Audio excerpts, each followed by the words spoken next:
Assalamualaikum warahmatullahi wabarakatuh. Hello students, how's your life? Are you okay? Are you happy? Before I start the video, let me introduce myself. My name is Siti Khairunisa. You can call me Nisa. And I'm from Sidoarjo. And now I live in Rejomulyo, Kediri. So, before in the next material, let's pray by ourselves. Al-Fatihah. Thank you. After this, I will inform you about CP and TP. But do you know guys about CP and TP? CP adalah singkatan dari capaian pembelajaran, sedangkan TP adalah singkatan dari tujuan pembelajaran di video ini. Let's check CP and TP.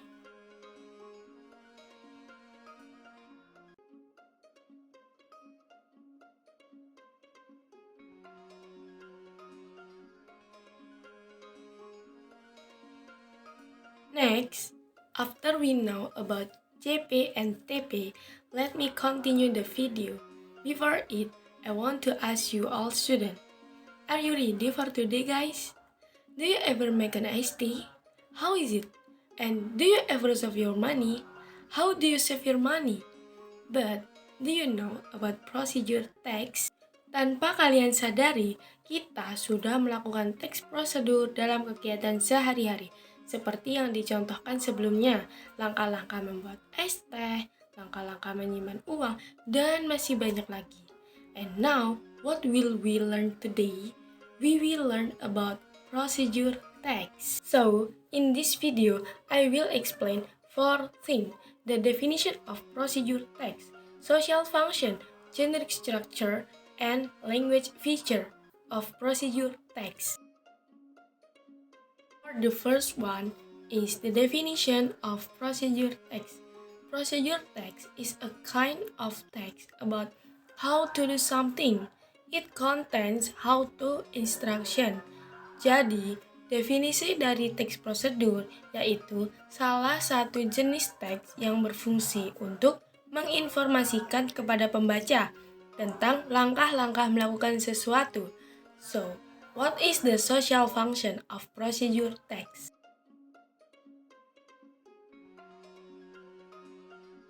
Alasan kita untuk belajar teks prosedur untuk apa ya? The social function of procedure text is to describe how something is made or done through a sequence of steps. Nah, tujuan dari teks prosedur untuk memudahkan pembaca melakukan sesuatu dengan benar. Langkah-langkah bagaimana sesuatu tersebut dilakukan secara urut.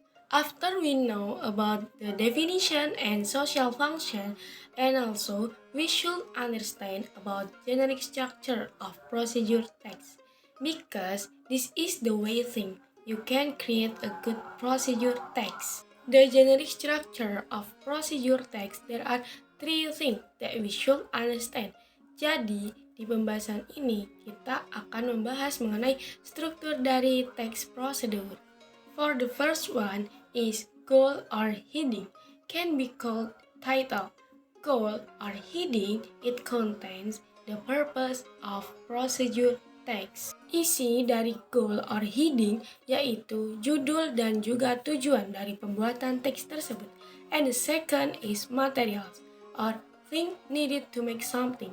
It means some procedure text of how to make something usually have materials or ingredients. Maksud dari struktur yang kedua yaitu alat atau bahan yang dibutuhkan ketika membuat teks prosedur. And the last or third structure is steps or direction. Steps or direction are written clearly and concisely in logical sequence. They are numbered. Nah, maksud dari struktur yang ketiga yaitu langkah-langkah dari pembuatan teks prosedur. And now, I will give an example of procedure text about money. For the goals is saving money in PG Bank. And the second is material. The materials are PG Bank and money. And the last is steps. There are 4 steps to save money. For the first, buy PG Bank in store. Number 2, set aside money for piggy bank. The third, be consistent to save money. And the last is keep piggy bank in the safe place. Okay guys, even we know the generic structure of procedure text, we should learn language feature also. Here are language features of procedure text. Number 1 is use imperative sentence. Do you know about imperative sentence? According to the Cambridge Dictionary, an imperative sentence is a sentence that gives a command or give a request to do something. There are two types of imperative sentence, positive and negative imperative sentence. Jadi, yang dimaksud dengan imperative sentence adalah kata perintah atau yang biasanya kita pahami adalah memberitahu seseorang untuk melakukan sesuatu. Nah, the imperative sentence juga dibagi menjadi dua tipe, yaitu positif and negatif. Contohnya positif seperti close the door, save your money, and etc. Dan contoh dari negatif imperatif seperti don't spend all of your money, don't put your money in the cartoon box, and etc. Don't forget, usually imperative sentence in the first sentence use verbal. As we can see, the example of positive imperative in the first word of the example use verbal. The second is use degrees of comparison. Kalian tahu nggak sih apa itu degrees of comparison? Degrees of comparison is a form of adjective that is used to compare a person or thing possessing the same quality with another. Jadi, degrees of comparison yaitu aturan dalam grammar bahasa Inggris yang berfungsi untuk membandingkan objek satu dengan objek lainnya.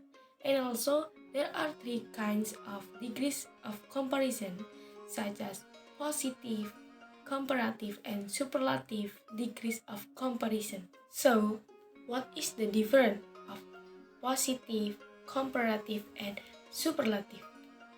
So, positive degree is when we speak about only person or thing, we use the positive degree. For the example of positive degree is, my wallet is as thick as yours. Diaz is as generous as Daddy. And the next is comparative degree. Comparative degrees of comparison is used when you want to compare two things, two people, two places, or two conditions. Jadi, maksudnya comparative degree yaitu membandingkan dua benda atau dua orang. For the example, saving money at the bank is safer than saving money at home. Jadi, perbedaannya itu di belakang adjective dikasih er, and then if the adjective or adverb has one syllable.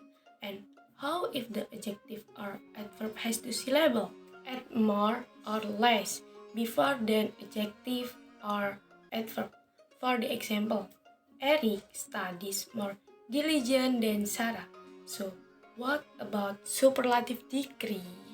Superlative degree of comparison is used when you want to compare the same quality of two or more subjects and to represent that a subject is superior to two or more subjects in performing an action.